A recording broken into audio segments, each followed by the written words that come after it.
ॐ श्री गणेशाय नमः। ॐ श्री गणेशाय नमः। ॐ श्री गणेशाय नमः। ॐ श्री गणेशाय नमः।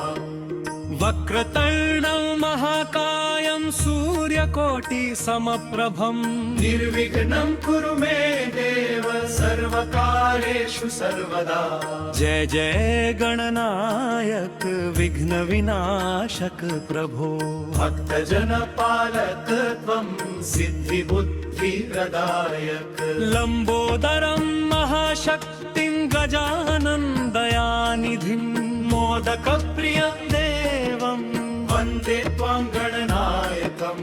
सर्वकार्य प्रारंभे त्वां स्मरामि गणाधिप। त्वमेव मार्गदर्शकः त्वमेव शुभप्रदायक।